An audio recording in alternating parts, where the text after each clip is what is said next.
So you want to start wholesaling houses virtually? Watch this video. I'm going to walk you through the exact steps you're going to need to do so. The first thing that you're going to want to do is pick a market. Now, you're going to want to pick a market that you wouldn't mind spending some time in.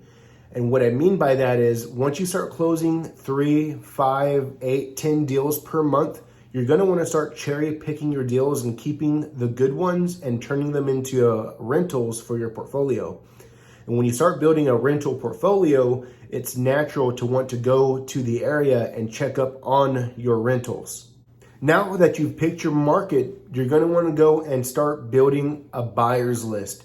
If you want to know how to build a buyer's list, I have a video on my channel where I teach you how to start finding cash buyers. So to build a buyer's list, you're going to want to at least have 70 to 80 cash buyers before you start looking for sellers. Now, there are a lot of gurus out there that are going to try to teach you how to do this, and they're going to tell you to go find the property first. You don't want to do that, guys. You do not want to find the property first. For one, you're setting yourself up for failure, and two, you're setting yourself up for legal problems.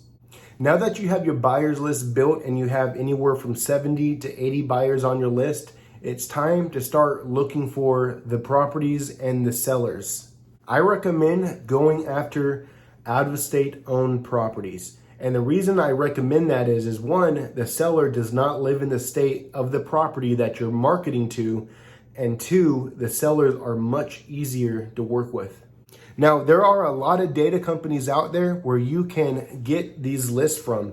You can get lists of vacant houses, absentee owned houses, out-of-state owned properties. There's so many different data companies, but here's the thing, they're not all created equal.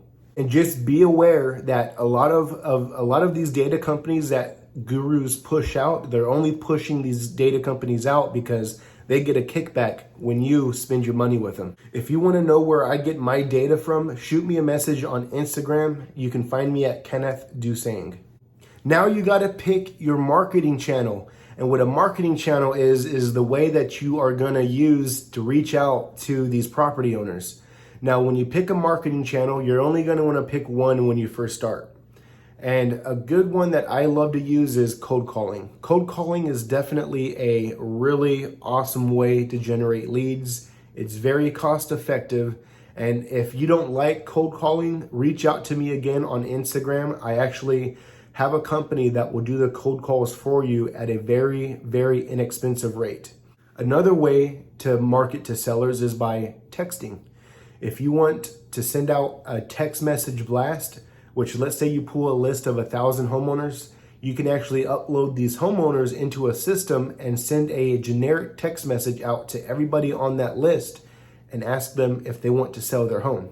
And last but not least is direct mail. If you want to learn how to do direct mail the cost-effective way and use something called mail merge with Microsoft Word, shoot me a message. I love using Microsoft Word for mail merge. We send about 30 to 40 letters per day, and we get about a 2 to 3% response rate with our letters when we send direct mail. This is actually all the letters I got to send the rest of this month. Now, once you start marketing to your sellers, you're going to start getting responses back. You're going to start getting sellers saying, yeah, I want to sell my home. How much will you offer me? Or how much are you willing to pay for my property? Well, I would recommend before you start mailing, before you start texting, or before you start doing whatever marketing channel you're doing, figure out how you're going to price your offers. If you follow me on Instagram, I got a lot of videos there that actually teaches you how to do this. Now, the important question is, how do I get paid once I find a seller that wants to sell and I find a buyer that's willing to buy the property at a higher price than what I offered, and what happens next? Now, I'm going to explain to you how I close about 99% of my deals, and it's through a method called double closing. And all double closing is let's say Mr. Seller is allowing me to buy their property at $50,000. What I'm going to do is I'm going to get a contract with Mr. Seller at $50,000. And then Mr. Buyer is willing to buy that contract from me at $60,000. I'm going to get a contract from Mr. Buyer at $60,000.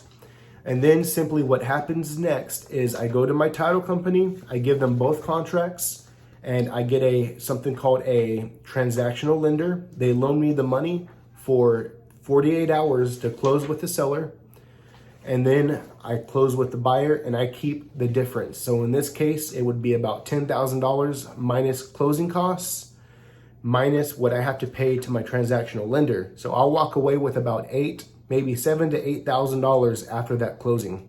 And the best part is I did not have to come out of pocket for any of it. Now, wholesaling houses virtually, guys, is not hard. You can do it. You can literally get a deal within 30 to 60 days following these methods. If you want to get deeper into this discussion and learn a little bit more about virtual wholesaling, follow my Facebook group. It is Virtual Wholesaling Ninjas, and connect with me on Instagram. I have so many people that message me on Instagram and ask me questions and ask me for advice, and I don't have any problem helping you out.